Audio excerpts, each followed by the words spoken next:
Ooh, super in live in Lincoln Park today.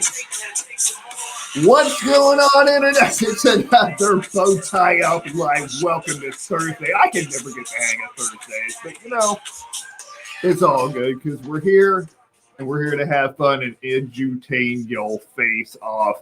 So, you know who I am. I'm Lee Rowley of Lee Rowley Copy Branding and Copy Branding University. So what? More importantly, I guess co-host Alex McDowell of wherever. I don't even know where I am anymore. All right. So, Alex. Yo. Founder of A3 Innovation. I'll get it right one of these days. And partner at Real Impact Solutions. And our guest for today. Who's the real highlight? It's all anybody really cares about. Miss Anita Toth. How are you today? I'm doing very well, thank you. Thank you for the Lincoln Park intro. Of course. Thanks for having the intro. Thanks for dancing with us. It's one of the requirements we don't tell you about. Like, you will have to dance to be on the show. Mandatory dancing. That's what the internet's come to, I swear. Well, Anita, would you like to tell us about yourself? Absolutely. So first of all, I want to say hello to everybody and really happy to be here. Lee and I have done this before in his other show, Lee After Dark, which was a lot of fun. So glad to be back. And I'm currently working at home. Big surprise. This is actually my office. So the only change that I've had are the two kids who are now at home with me and the challenges around that. For my business, I help B2B SaaS companies retain their customers longer, or as chief churn crusher, reduce churn. So if you know what that metric is, you know what I'm talking about. Otherwise, customer retention is really the focus, keeping those customers as long as you can. Very good. Well, welcome to the show. And we've never had a chief churn crusher on the show before, have we? We have not. We've had people who crush things. They crush their business. They crush just a general interviews, but never a churn crusher. Yes. And it's not butter, guys. No. It is customer retention. It is. You know what's really funny is when I'm writing articles, I go into BuzzSumo, and always when I put churn in as one of the keywords, churning butter is one of the top things that comes up. So I always have to limit my searches to remove anything that has to do with churning food. Or butter in general. As we accidentally remove Anita from the stream like 3 times in a row. Welcome back, Anita. Thank you so much. As we press the wrong button, forgive us. Sorry. It is still early in the day for some of us here. That's what happens when you give a diapered monkey a keyboard. I can actually relate to that. My son, who is 10 months old, does the same thing. He has recently learned how to push in and pull out my drawer with my keyboard. And I don't know if you guys have seen my keyboard, but it's lit. And it has like all these cool lights and stuff, which I love because, my ADD ass appreciates it. But my 10-month-old son, even more importantly, appreciates it. And I had to just make all of the keys light up and be so appealing to their young minds. Does he smash it when he pulls it out? Oh, yeah. He literally, he'll just sit here and he'll pull out the keyboard and then he'll look at it and he'll just press it. Because he's learned that once he presses it, it makes lights that go across it too. And so this smart little noodle, I'm like, bro, you can't be doing this to me. I don't know why I taught you to pull out my keyboard of everything I could have taught you, But yeah, man, kids, 10 months old. I'm a first time dad. So I'm still learning how to do things. Obviously he sleeps in bed with us and I cuddle with him all night and he's the greatest thing in the world, but comes with the territory, as they say. I love it. I think it's fantastic. Enjoy every bit of it because before you know it, they will be screaming no, and I don't like it, and I won't do that in no time. He just said no for the first time yesterday, and he didn't know what he was getting into, but he literally just loud as day was just no. And Sam was like, what? You can't tell me no already. You're not even a year old, man. He's going to be walking. He's doing crazy stuff. It's insane. I feel like this little ball of mush that I brought home from the hospital that I was like, oh my gosh, it's going to break at any time is now going to break me. Yeah. Like he's out there picking stuff up and feeding himself peas this morning, and I'm like, oh, Wow. where is time gone? It's so fast. And in the next year too, he's going to, wow, you'll learn when they really start motoring around and you can't even turn your head for 10 seconds and they're into something that they shouldn't be into, or when they discover something that you thought you had lost a long time ago, and then they'll pull it out. Next thing you know, it's in their mouth and you're like, where did you find that? I've been looking for that for like 6 months. I used to think that silence was golden. Now silence is suspicious. You've got it. It's what I've learned, because they will find things that you didn't even know were there. Yeah. Oh, it's nuts. My kids are a lot older now, so silence now is appreciated It's versus golden again. I say my part-time job is as a referee in their fights. I've got to come racing out with my little whistle and break up whatever it is that they're arguing about. They're 11 and 13 now. So yeah, that's what is shifted to. No longer teaching them so much as I am just refereeing their little disputes that they have. Who wins? I do. The referees are the real winners. You get to watch the fight up close without having to take any of the punches. Absolutely. But it is crazy. Like, so just like with business, or I think with anything, what ends up happening is you go through these stages. And, with little kids, it might be one particular thing, like with the terrible twos and all the no's and all the refusals. You think like, this will never pass, and it will pass. And all you do is trade for a new set of problems, right? That you're then trying to deal with. And that's really all it is. It's just, okay, well, we dealt with this and now that's done. And oh, look, now there's 3 other new things that we have to learn how to deal with. So I think it really sets you up well for business and then for life as well, because when you're raising kids, they change so quickly that that's one of the challenges with them, is that you're constantly learning. All right, this worked last week, doesn't work anymore. What can I do now to make this situation better? And that is a lot like a business. I'm glad you said it, because that's, man, how I felt, and I've been working on my own little small business for about 2 years now. And it really does feel like that journey, and you go from your first steps when you're just trying to learn how to crawl and get by and move around. And eventually you feel like you're walking and you hit your head a lot, but you still can kind of wobble on your legs and you're standing up and you use support. And it's just this whole journey that we all go through as we are trying to build and grow and expand. And everybody does it at their own pace. And part of that, and one of the most important things during this journey, is going to be your customers, which brings us to why we brought on the Chief Churn Crusher to talk about customer retention during these trying times. And we will most certainly get to that after I stop the show to say hello to some of our wonderful people out in the audience who have already dropped in with a comment. You guys know how it is. If you drop a comment over here, as I point the wrong way, man, I'm going to get it right one of these days. If you drop a comment over here, we will stop the show and say hello. And the very first one goes out to Mrs. Carla Rowley. Thank you so much, as always, for lending Lee to me for about an hour in the afternoon so that we can do this, and for dropping that first comment. David Alto says hello, and he also says hello, Alex and Carla, and loves the background from Lee.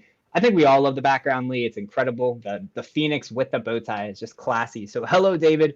Hope you are having a wonderful day. We've got Jeff Adams jumping in saying hello to all of us. Hello, Jeff. Hope you're having a terrific day as well, sir. And then Samantha saying, nice to see you guys back at it. Nice to be back at it. We enjoy being here. Y'all know the drill. If you got questions, comments, concerns, or dirty remarks during the show, please go ahead and drop them over in the comments over here, and we will make sure to go over them live. So, Anita, let's talk a little bit about churn. Okay. Not the butter churn, but let's talk about customer retention and what you've seen during the recent COVID pandemic and how it's changed, how we've had to evolve. Well, there's 2 big things that happen. First of all, I will define churn. So churn is when a customer leaves your business. They stop doing business with you. They're no longer a customer. And for some business types, like subscription models, so software as a service, think your Netflix is probably one of the best examples, where you're paying a monthly fee for a service. When you have businesses like that, churn becomes a very big metric because you are collecting money every single month from these people. So that I just wanted to mention that's what it is and sort of set the stage. So obviously for businesses that have had to close, they really have had two options. And these are mostly your physical businesses, like your gyms. I know where I'm at, like dentist offices have closed. They're only taking emergency appointments.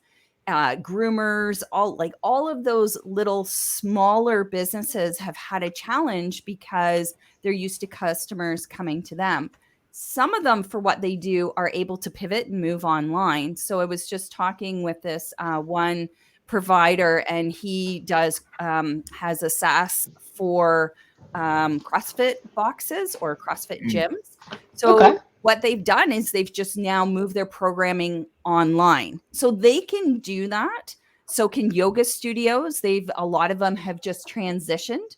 But for companies or businesses that can't do that, I think the biggest challenge is trying to figure out just their revenue over the next little while and how they're going to manage what we don't know. Is it going to be 2 more weeks, 4 more weeks? And that's the hardest thing of all. So switching from losing customers, and what is what are the activities you can do that precede that? And that is around customer retention. So how can you retain your customers in this time if your business has been severely impacted? So that becomes the bigger challenge in figuring out what are the things we can do. So if you can pivot online, that's probably the best way you can do it. So the one yoga studio that my kids go to, what she's done is she has online classes, but she's reduced her prices so that people are more likely to attend her classes for $5 versus whatever it was, $15 or $18 when it was actually in her yoga studio. And I think that's a really great way to retain those customers that she has right now and maintain a relationship with them. So how does that play into the analysis of the cost to you as a business owner? You know, if you've not gone online before, obviously, I mean, you're talking to a tech guy here. So I know the price that goes with the infrastructure of setting everything up and really building out a good SaaS model that's going to work with people. And it's not quick, it's not instantaneously, and it's also not generally cheap. So those of us who have been, we've been hit really hard. And I also, guys, if this interests you, feel free to shout out in the comments saying that you don't know how to get your business online, you don't know how to make money online, and you don't know how to build even a SaaS model, because you're surrounded by 3 people out here who definitely can help you with that. So those of us who are, we're having financial difficulties, we're having these revenue concerns, losing all of those people coming in. How do you take that approach to adopting the SaaS model, or how do you weather the storm? Do you invest into SaaS? Like, what do you typically see? Every business is a little different. And for some, like I was, again, speaking with this other company, and here's a really great example, just to give you an idea of how they created this particular model. So it is a SaaS, and they have customers, and their customers are automotive garages. So most of those are closed right now. Some of them I think are still open for emergency repairs, but on the whole, you just can't go in and drop off your car for an oil change anymore. So they're losing revenue. And what they decided to do for their customers, and then to pass those off to their customers, so 2 effects here, is to give gift cards. So people have some money now, but in, I don't know, 2 months or 4 months, or whenever this happens where these restrictions are lifted, they might not have the money to pay for repairs now because their cars have been sitting idle for weeks, or in some cases a couple of months. So that's what they have done to allow garages then to offer these cards for services in the future. So it's bringing in revenue. And the other thing it does is it keeps them in touch with their customers, so that when business or these, we'll just say, restrictions lift, then what they can do is use those cards and come into the garage, have whatever repairs they need made, but because they've prepaid for it, it's not putting extra pressure on them to pay for those repairs at that moment. So I never would have thought of gift cards. Right. I've seen that. Repair like that. Right. Totally out there. But it just gives an idea of how you can take what already works and what people are already using. Like, we know gift cards work. That's why they're everywhere. Mm-hmm. So if you can take an idea like that and somehow apply it to your business, then it's fairly quick and easy. Now, like you mentioned, Alex, you still have to somehow tie it in with either your existing tech stack or invest in a new piece of software to help with that. But it's still not going to cost, tens of thousands of dollars to implement and months on end. I'm sure it's still fairly low, a low price point, as well as fairly simple to get something like that up and going. Absolutely. And online gift cards are a great idea. They do definitely help drive sales and increase customer loyalty, and a good strategy with that too, because a lot of what we talk about is value and, the value in things. And what's the value in somebody buying a gift card that they can only use in one location when they have limited funds already? What would incentivize you to really buy a gift card from an automotive repair shop right now? And the only thing that I can think about is price advantages. Right? Because it's like paying in advance, you prepay, you need your oil change. They're not open right now, but you can buy this service in advance at a little bit of a discount. You buy the gift card and then it's all taken care of. The business is still getting the revenue that they need so that they can put the paycheck still and they can keep their payroll for their employees who are displaced right now. And then you also know that you're going to get that in the future. And there are also a lot of things that people can do, because I know we talk about SaaS and we talk about all of these platforms that you can do, and you can do everything in technology from the tens or even hundreds of thousands of dollars for projects, all the way to things, man, that you can do for under $1,000. And if you are dedicated enough and you are tenacious enough to go get it, man, you can do anything when it comes to technology and making it work for your business. I've seen a lot of businesses really leveraging stuff like this, lives, Go live on Facebook, go live on Twitter, go live on Instagram. Like, now is the time to focus on your social media presence, because you can't have an actual physical presence with your customers. You can't, So it's like, it's a perfect opportunity to do these things and build that value to help reduce that churn. Because what if there's another automotive repair shop that's open down the road? And this business can't be open, and the only thing that you've got now is a competitive advantage. The only way that you can not lose that customer is by giving them an incentive, giving them something that is valuable to them to keep them coming to you. So make sure that you're keeping an eye out for that, because opportunity is everywhere. Yeah. I'm sorry. I was just going to say very quickly, and it keeps you top of mind as well. Yes. You're still in touch with them. You haven't gone dark. Right. So that's the only thing I wanted to say. Go ahead, Lee. Oh, that's good. All right. So combining the idea of having them prepaying for services, repairs with gift cards could be a sort of contest element too. I mean, you could say, look, if you prepay for so much in repairs, then we'll enter you into a drawing to win a gift card for X amount. And you can also play that into like a charitable cause too. And to help our business survive during COVID, we've decided to start selling our gift cards for our store online. Here's how you can buy them. You will get a $10 discount on all of this. If you purchase $100 worth of gift cards, we're going to donate 5% to this relief fund. And then you have this opportunity to give your brand this huge advantage and an actual meaningful way to care, because that's what's important right now. It's not about saying you care, because I think we all have 100+ emails in our inbox saying how much people care about us because of COVID, or in our LinkedIn messaging. Those are a dream. But it's just like, now is the opportunity to show how much you care, not just say you care. So always be, really thinking about those, because there's some really good things that you can do. And I'm so glad that you did also bring up that kind of communication, because another thing that we are going to talk about today is keeping customers engaged in the COVID pandemic, and how engaging with your customers can help prevent them from leaving, because you do stay top of mind. And we will get to that right after we stop the show. to say hello to some of our wonderful audience members out there. We've got Mr. Rob Howells jumping in, saying this is some good stuff. Hey, Rob, always Hey. lovely to see you, man. Thanks for jumping in here. And then Roy Kowarski, sorry if I butchered the last name. Y'all know I'm horrible with names. He says hello, and hello, my friend. Hope you're having a tremendous day today. And if remember, everybody out there in the audience, if you guys have any burning questions that you want answered, you can ask them over here in the comments that I never point in the right direction to. Confusing. You're gonna need to get a green screen with arrows on Alex. Point here. This is where your right hand goes. This is where your left hand goes. This is guest. This is Lee. One of these days, guys. One of these days. Oh.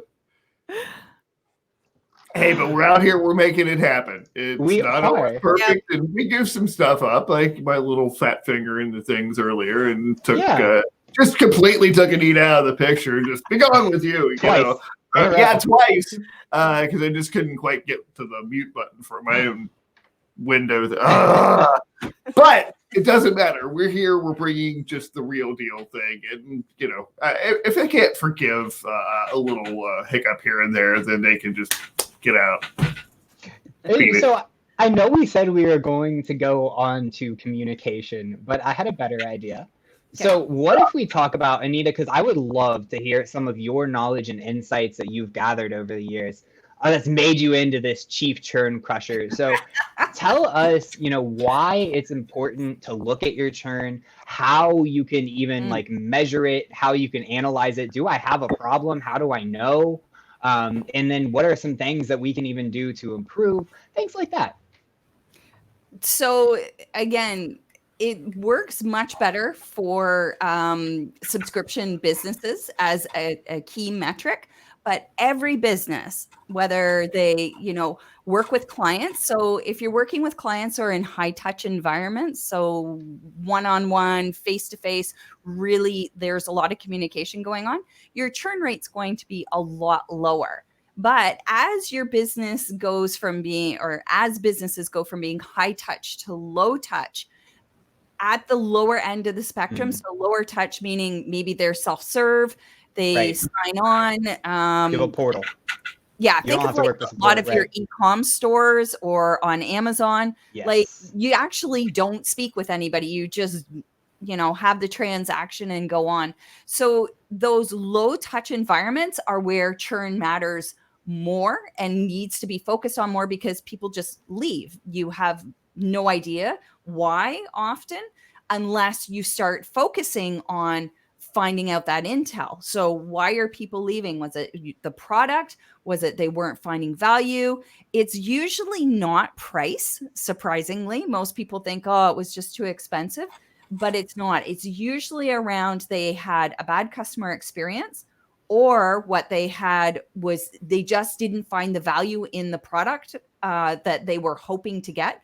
So to help them accomplish some sort of goal. And that's why they leave. So you bring up every business from sort of high touch to low touch needs to find out why customers are leaving.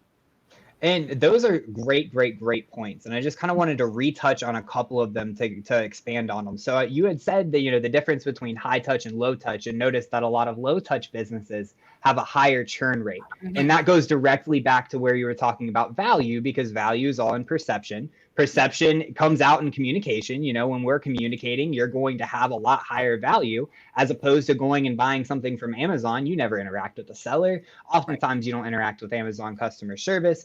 So how do you get to the bottom of the churn? How do you find out why these customers are leaving? So it's good old, you have to ask them. Full stop. This is how you discover why people are leaving.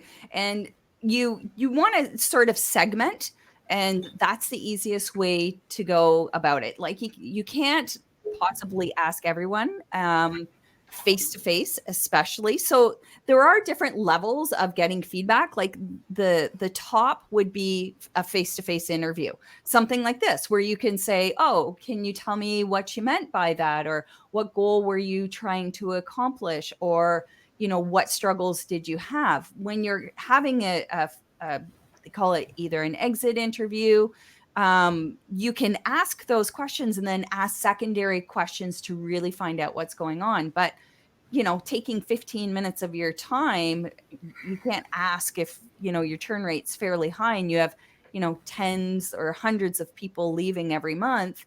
You can't be reaching out to all of them to ask. So then what you can do is send a survey and right after they've left and ask them, can you give us some information or what was it?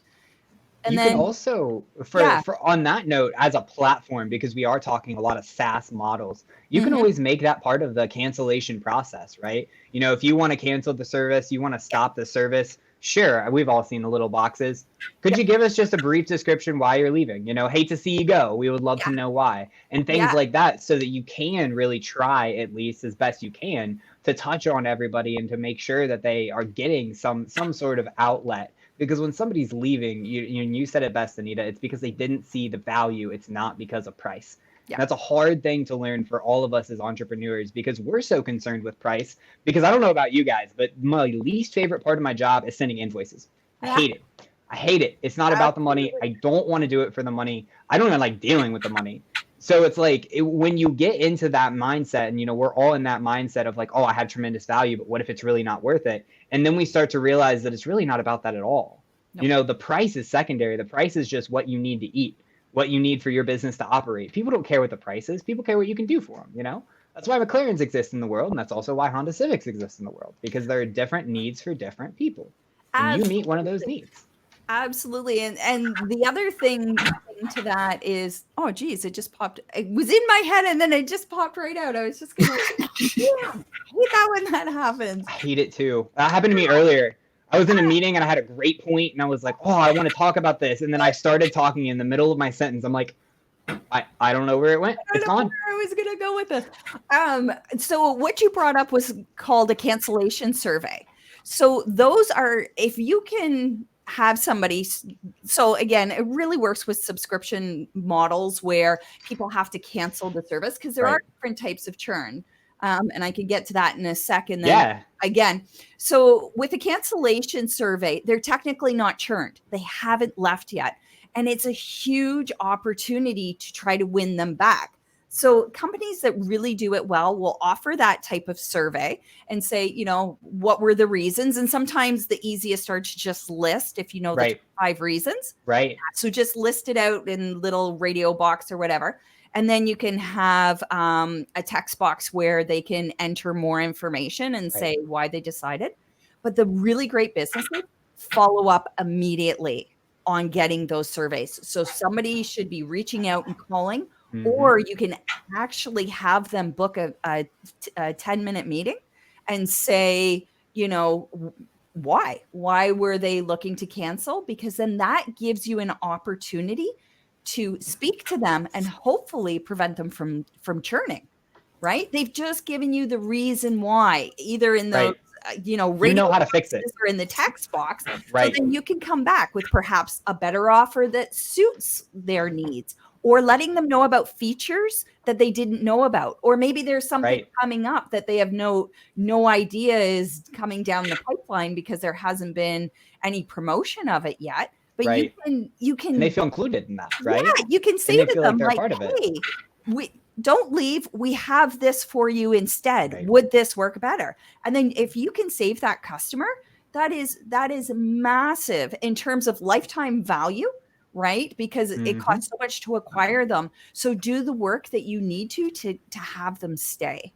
And another thing is, when you talk about scheduling that phone call, think about the type of people who are going to show up for that phone call. Those are all people who don't want to leave you anyways. Right. They're giving you a free opportunity to save this account. That's invaluable. That's incredible. I love it. I'm totally going to start doing that. Absolutely. And I know it gets tough. So if you have a smaller business and, either you're on your own or you have a small team. So this might be a place where you can just hire someone just to take care of that. Right. You can also try to automate a lot of the heavy lifting. So that's one of the things that I work a lot about, and as we're going through this, I imagine a cancellation survey, you know, and you go to cancel your policy or whatever it is, or your contract or what have you, and you have these different radial buttons that you can select. And once you submit that, that goes into a database. You can visualize this database, so you have visual data. You don't have to go through an Excel file and do it yourself.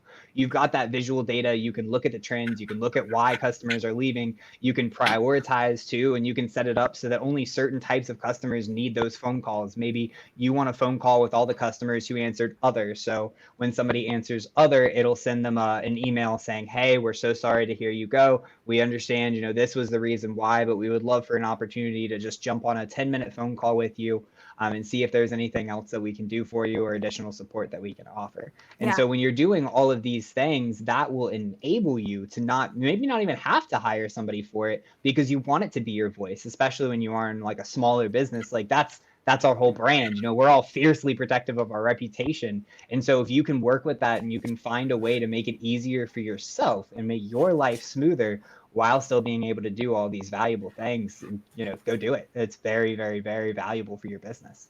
And further to that, Alex, what you were talking about automating. So depending on which radio button they choose, they can go into an automation sequence. Right. Exactly. So it just makes sense.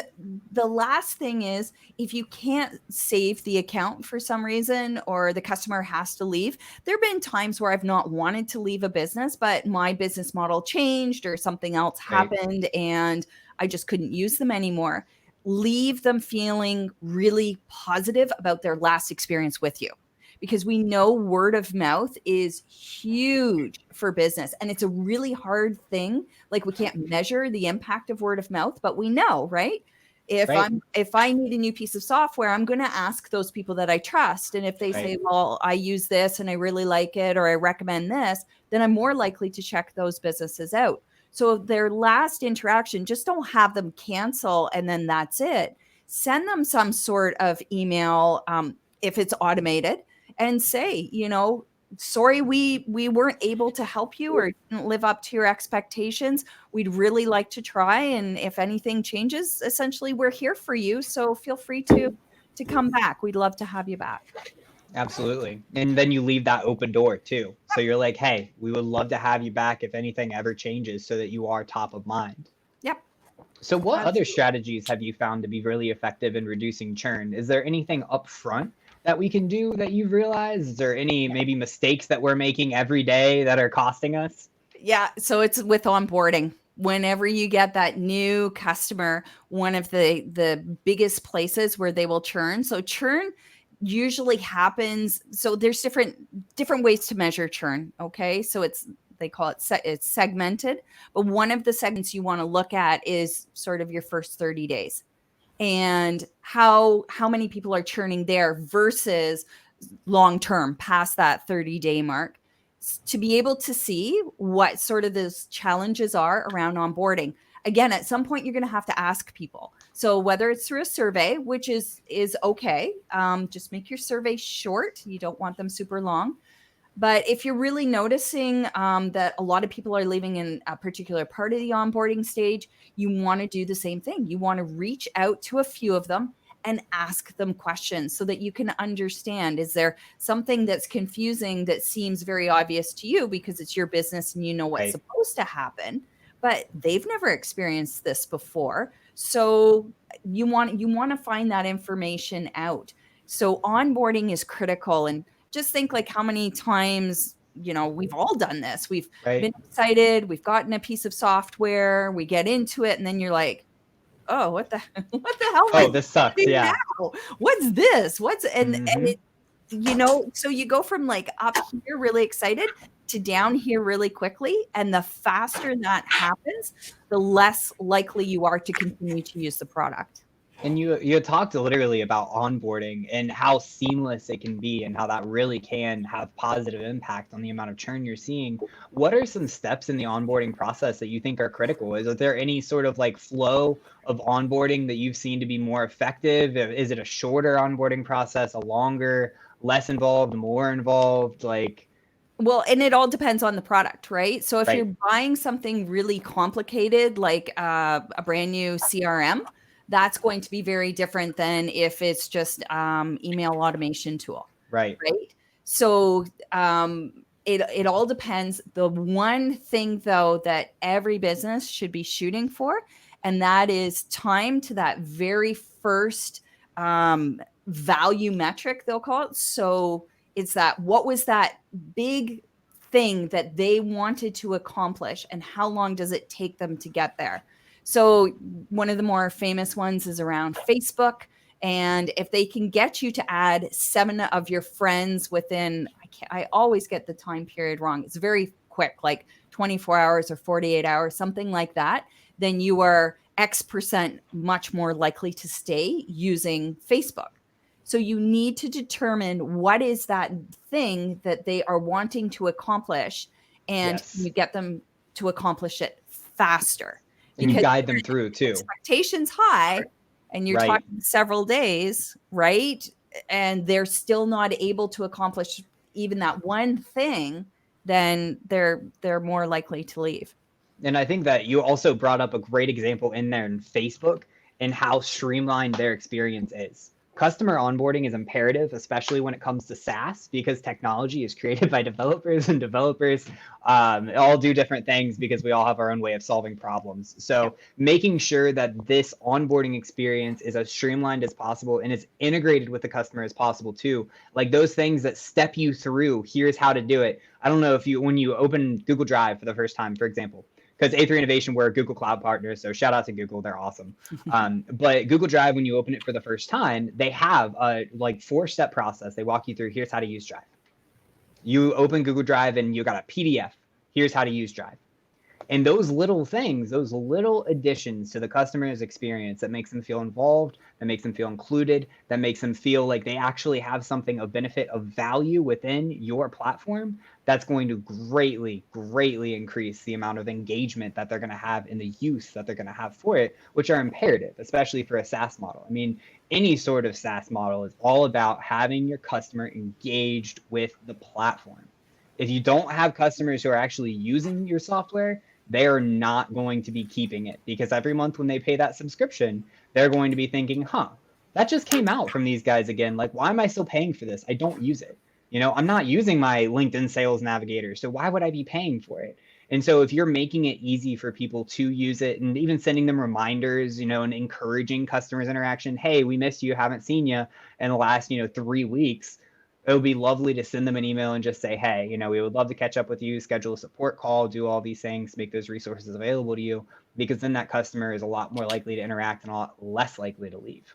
Yeah. And some businesses have had success with putting metrics in. And again, it depends on your business, but putting metrics in to say, well, in the last 3 weeks, you could have saved X number of dollars, or Right. you could have, sent X number of proposals, whatever it is. Again, for you to, or your customers to start seeing the value that they are missing by not engaging with your platform. Absolutely. Because there's a reason they came to you to begin with. We're all trying to solve our own problem. And if you've got a software that solves their problem, then they should be using it to solve their problem. Right. You've got it. So I think that that's one of the things that it is so hard, right? With businesses, you're looking at there's so many parts that are operating, but without a customer, you don't have a business. So the focus on making it as easy as possible for them to get onboarded, to get that very first value metric, that whatever it is, get that goal accomplished quickly, find out what it is for your business, and then start working on the other things, like, how much they know about the platform and understand what the features are, how those can help them. So certainly reach out. It never hurts to have that phone call with them. Just make sure when you do it that you're using a set of questions that you're asking of everyone, rather than just sort of off the top of your head, and record it. So then, like you said, you can go back and you can look and see, all right, what are the patterns that we're starting to see, and why people don't, maybe there's a feature that's just not being used and you don't understand why. Talk to people and find out why. Surveys are great, but the challenge with surveys is, if you really want to know what people are thinking and what they're feeling, You're not, people, unless they're really pissed off, do not often take the time to give you really in-depth answers. Right. Yes. That's a great point. The angry people, oh man, they'll rip into you. No regrets. But you know what's great about that is you learn a whole bunch about You do. what you're doing wrong and what you do. can fix. And then you go, you fix it, and it won't happen again. You'll just get some other chucklehead who wants to yell at you because they're having a bad day. Yeah. Chucklehead. Chucklehead. It's one of That's my the first time favorite we've heard leads. this episode. That's awesome. Hey, chuckleheads are the new norm, and it's in a lot of Lee's posts and stuff. It's one of my favorite things that he says. So I've been striving to use it more in my day to day. And another thing I do want to mention about monitoring like the customer's overall engagement levels is to lean on analytics. Like if you have a SaaS platform, you have analytics for literally every action a customer takes on your website to a more granular level than you will ever imagine. So make sure you understand the flow of interaction and how your customers are engaging so that you can see if there are features not being utilized. If you notice that there's a certain segment of customers that aren't using one feature versus another segment of customers that are heavily using one feature, you can look at that data and correlate it with different things that they are or are not using to build that picture. Because what we want to say comes out in what we do. And if you look at what we do to interpret what it means, that's going to give you a competitive advantage that most businesses don't have because they just don't, they're just not built like that. They just don't think like that. And using all of these things and really focusing, you've got a great product, you've got a great service, you've got a great offering. We're entrepreneurs for a reason. Focus on making it better. Focus on anything you can do to improve that customer experience, to understand them better, and to make it easier for them to connect and interact and engage with you. And you're going to be so much more successful in the long term. Yep. Alex, to that point, I want to say something. When you're looking at those analytics and you're noticing there's super users of this feature here, and then you have a whole bunch of people who are inactive or hardly ever engage with it. I'm going to say it again. Reach out and find out why you have this cluster of super users. Like, what is it about them that makes them so different from all of those people who aren't engaged? First of all, reach out, find out, because if they're the ones that are super engaged, they're also more likely to stay longer and they're more likely to recommend, right? Yes. So you want to really focus on that top 20% of your customers who are highly engaged, really love the product, are using it, to its full capacity. Talk to them and find out how they are different. Might be demographics, might just be in their businesses or their use cases. You need to, and those are true reaching out. So if you can do it one-on-one, great, but you can also do a focus group, like an online thing like we're doing here. Invite them to it and make sure there's something in it for them as well. Like, some sort of free, like give them something. Give them a cool badge on their profile. I mean, we all love cosmetic stuff. We're all super vain. Come on, guys, be creative. So, then you can have an online group, like, and ask all of those questions and find out what it is that makes them so different. Because really if you can get more of those types of customers, your business will do exceptionally well. But at the same time, also reach out to those people that are hardly interacting with it and find out why. And maybe it's because they don't know it's available. Maybe they have no need for it, or maybe they just never saw the value in it because they never thought to look. So you can even take people from that inactive or rarely active group and move some of them to the super users just because you reached out and talked to them and they now have an understanding about those features that they just weren't engaging with. And what you can also do is noticing those super users, that same segment of super users who are using these features. If you don't have it already, you can build training and documentation around those features. Correct. Because that, wait, there's a need for this. Maybe I'm not capitalizing on it the most, so that you can recognize those opportunities to improve even further the customer experience. And when it comes to documentation, you need to make sure that you have it from both the customer and a more technical perspective, because some people want to know how things work, like exactly how things work, because they want to do them themselves, talking personal experience here. And then you have some people who just want to know, how can I make it work? Just tell me what to do. Give me something that's plug and play. Walk me through it. Hold my hand. I want somebody to help me. And when you combine those two things together, it becomes such a great experience for users, because you're able to accommodate users at all levels, I don't know. Has anybody else here read the MS Office documentation for Excel formulas? No. I have. And let me tell you, it's tremendous. If I'm trying to figure out how to turn on R1C1 referencing and then reference columns by offset of their current location, I can do that. Most people can't, right? And that's okay. It's because it's built for people at all different levels.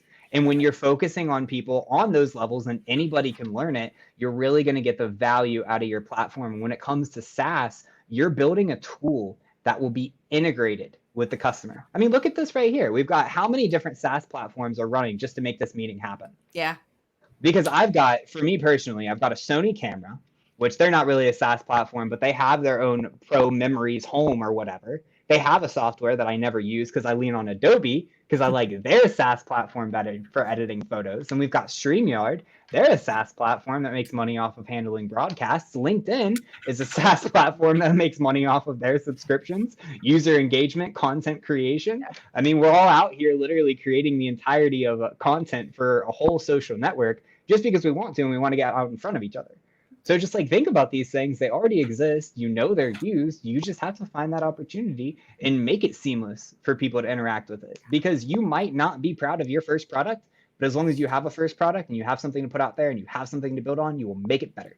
Yeah, and that's the whole point, right? This isn't suddenly you do one thing and then all of your customers are going to be thrilled and you'll never have a churn problem. That's not how this works. It's incremental. And as you roll out new features, new products, different ways of doing things, then the customer experience will change, and you have to figure out what are those impacts going to be on those customers. Again, talk to them. I love the thing about documentation. It was actually a recommendation I saw somewhere during this COVID time, and we're all on lockdown and restrictions, is go through your knowledge bases and update, because there's nothing worse than when you just want a quick answer. You go to the knowledge base, you type it in. You don't want to talk to support. You don't want to live chat. And then it's so out of date, or the platforms, like the platform doesn't even look like that anymore. Hello, Facebook. They're one of the worst for that. Go through and update, remove pages that no longer work, or if that feature is gone. That all helps to improve the customer experience. The other thing it does is it takes pressure off of your customer support, because if people are not having to call or reach out with live chat, then that support team is there to help with more complex problems that can't be solved with a knowledge base. And that I love the point about a knowledge base, because here's one cool thing that a knowledge base is going to do for you. You have a search field. You have an entire search function. All of the information that people enter in that search is going to be passed through your analytics. So you can examine what people are searching for on your website to find help with and identify the holes in your processes or the out-of-date documentation. That data is literally there, and you can use this opportunity to go through and structure so you have these documents that they're viewed a lot, they get a lot of questions on them, and then you can also start to optimize those so that they're responded. I mean, I read a lot of technical documentation, and one thing they're horrible about is actually being optimized for search. Because if you think about how you're searching for things, I'm asking a question. How can I use literally R1C1 reference in a index form, or not an index, it was a count formula in Excel. And it's like, you can't search for that because you just get the R1C1 reference notation, which is typically used for VBA, where it's a setting within Excel. It's really related to the absolute cell references and how Excel is interpreting it, but it's not correlated. The intent of the search isn't correlated. Yeah. So you have to think about the way that people are searching for your documentation because of how they want to use it versus the way that it's written, because that's going to allow you to improve that user experience. Right. And I'm just nodding my head so much because all of us have been frustrated by that. And it's little tiny things sometimes that add up to why customers leave. Right. So it's that I can't find my answer in the knowledge base. Now I have to reach out to support. Well, support is taking way too long. They'll get back to me in 24 hours. Well, I need this answered now. And, maybe the first time or the second time you don't mind. But if you're already sort of on the product, then you start getting those things. They start adding up. And that's enough to go, you know what, I'm just going to find something else, because the cost to switch over to that other platform is low enough. So maybe it's just 20 minutes of your time or an hour of your time to either migrate things over or learn the new platform. Okay, that's worth it for me because I'm tired of dealing with these little inconveniences, which, and that's what, see, no mention of price. Even if that other platform is, let's say, 50% more per month. Well, I'm willing to pay that extra 50% more if I know my questions are going to be answered in a timely manner. And when I go look in the knowledge base, I can actually find what I need and it's useful. Yes. And when you have something that's that valuable and you're going to be attracting those customers, you're positioning your business in essence to be the one that takes away from the crappy platforms and puts them on yours. And the things that you're doing right now are going to get you to that point so that you can be like, hey, we're the one that you go to when you want something done. And you can be like the Adobes of the world who can basically charge whatever the heck they want because we all are so used to their products and we like using their products so much that it just becomes seamless. And when you get that kind of experience and you've built your brand in that way, it's just pretty unstoppable, honestly. You put all of these things together, and if you can prevent your customers from leaving, in essence, it's only a matter of time. Sky's the limit. You know? Right. You've got something there. That's your number one focus. There's not much more to it than that. Yeah. And it's just crazy how oftentimes these thoughts don't go through our heads because we're so focused on the what, right? We're so focused on the what we're doing every day. And I do want to mention that for those of you who caught the bit about processes and standardizing your processes, getting your documentation, the Real Impact Solution team actually has a webinar within Corsa coming up on the 23rd, where we're going to be talking about just that, about how to standardize your processes and also giving a template out for making sure it's going to be an acid test of making sure that your processes are actually at a place where they are standardized and that you can do them most effectively, because it's a huge problem in businesses from the mom and pop restaurant shops all the way to the Fortune 500 and above. So very, very exciting stuff. And we've been thrilled to have you on, Anita. It's been a tremendous discussion. We are nearing the hour. We have about 7 minutes left, which means we will get to final thoughts. Now, Lee, I don't remember, did you have anything that you asked the audience this morning in your post or anything we need to cover? Sometimes Lee just throws in stuff, and I don't even know about it. So it's the wild card factor. So what? No, nobody wanted to play along. So we did the little dance thing today in the post, and I challenged everybody else to put their little dances in the thing, and nobody would do it. So y'all suck today. Man, y'all need to learn how to dance more. It's a tough crowd. You want to see some dancing? To get a GIF up there from the office of them dancing, and LinkedIn is the only platform where you can't put the link in and then the GIF comes up. It just stayed as a link. So I tried. Oh, okay, well. I'm embarrassed to say it, but I still haven't figured out how to put emojis on my stuff on my PC for LinkedIn. I see people with emojis in their profile, and I'm like, holy crap, you're a pro. Do you know how to do it? No, I really don't. It's actually it's the only tab I have open, and it's called getomoji.com. And all you do is highlight it, copy it, and put it in. Okay. That's it.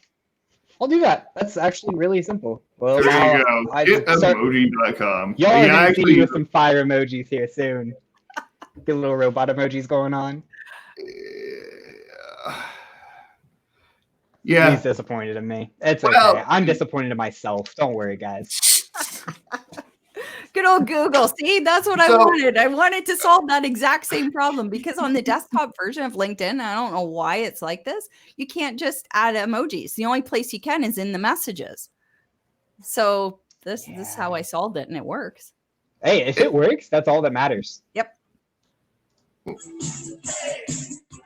a listen.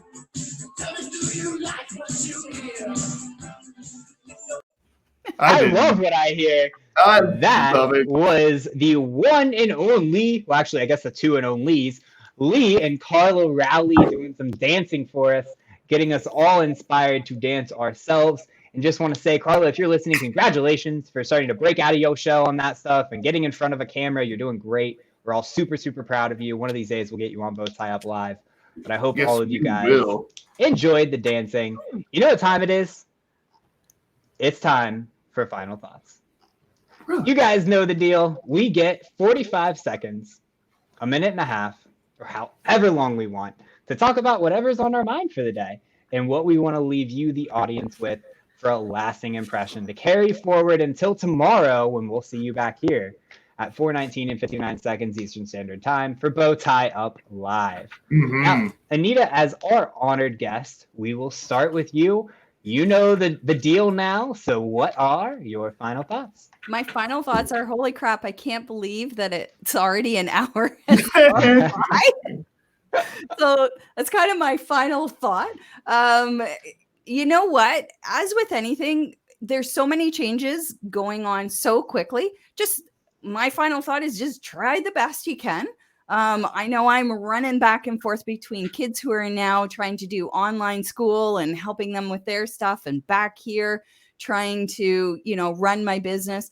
I think that's it. Even with the customer retention stuff, start small, try your best, always get feedback. I love that. Metrics, figure things out. What are the differences between this group and this group? And, just keep moving forward. I think that's it. Just keep going forward. I think that's sort of field for business and in personal life right now. Just one day at a time, try your best. And that's all you can really do right now. I love those. One of my, actually, I don't know why. Sometimes we get into these final thoughts and people bring up such tremendous things that I realize I've heard in kind of quotes before, because I don't know about you guys, but I love looking at quotes. So Martin Luther King Jr. actually said, it's one of my favorite quotes as well. If you can't walk, or if you can't fly, then run. If you can't run, then walk. And if you can't walk, then crawl. But whatever you do, keep moving forward. And it's just so powerful, because it's like sometimes you're going to feel like you're flying. Sometimes you're going to be running. Sometimes you're going to be crawling through the literal mud without legs. And it's going to suck. But you can do it.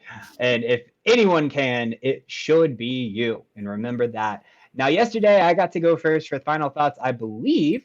So, Lee, we are on you, my friend.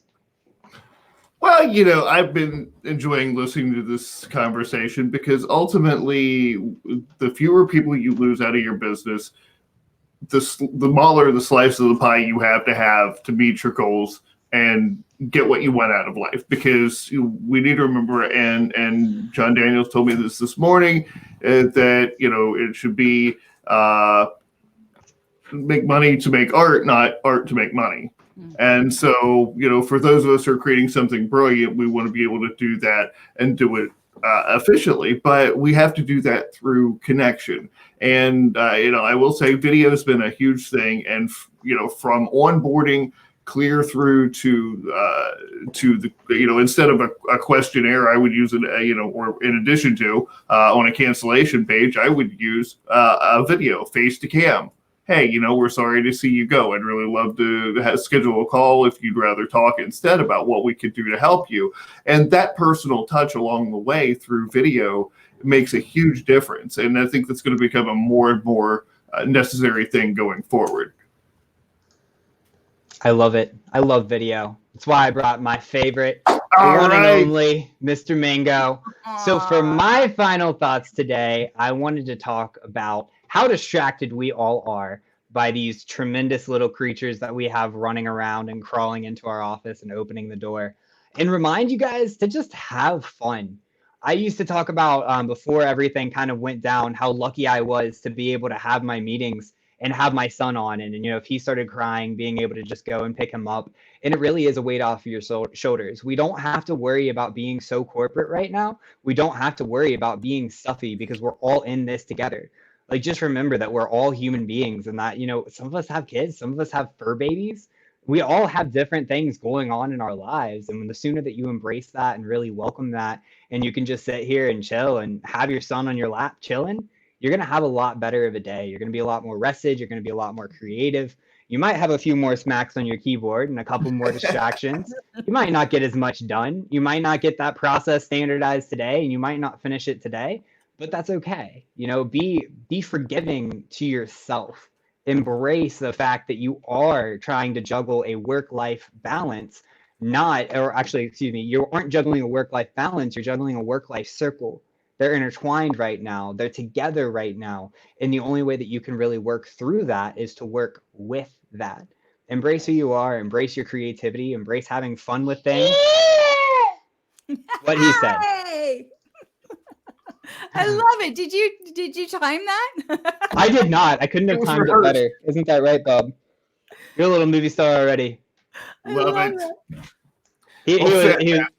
He's adorable, and I love holding him, and I haven't been through a lot today, so I was like, thank you, Alex. Thank you for Mango for bringing it all home. So this has been absolutely fantastic. I know that people just joining us now are sad that we're wrapping it up, but you should have got here earlier. I mean, Yeah, actually, I had a thought from somebody yesterday who said I should do a minute with Mang or mornings with Mang, where me and him just sit and chat for like a minute. And we can kind of talk about whatever. It. I love the idea, so I think I'm gonna start doing that. Just because, man, it's such a blessing to have him and to be able to just like show people that it's okay. Like it's all right to chill with your kids. And I see Sydney Jones. Shout out to Sydney for like his videos of him dancing like with his daughter, with his wife, and just having a good time. That's what it's all about. Absolutely. I do want to say we got a couple people here before we wrap up that I want to say hello to. It's just some people just kind of came in here at the last minute. And of course, Jeff here. Thank you so much for hanging out with us, Jeff. We've got Matthew Perkins joined us. So thank you so much. And he says, I'm glad I made it for final thoughts. They always bring the fire. So thank you. And that's I know your favorite part, Alex, as it is mine. But my favorite part is stopping the show to say hello. But my second favorite is final thoughts. Oh, my bad. It's okay. It's okay. Okay. They're both really my favorite, honestly. It's all my favorite. Whatever. All right. Well, we are out of time. Thank you, Anita, for joining us today. This was fun. Oh, goodness. Well, and you're welcome back anytime. As or anybody else who wants to be on the show and can form a coherent sentence and whatnot. I'm trying to find the damn banner now. It's liveguests.bowtieup.com, and I can never find banners when I want them. So if you want to be a guest, like Ian Tiska will be tomorrow at 4:19. Updated the ticker. There it is. Thank Go you. there. All right. That's it's why you work the magic, my friend. So until then, be present and be well. See you guys. Take care. Bye.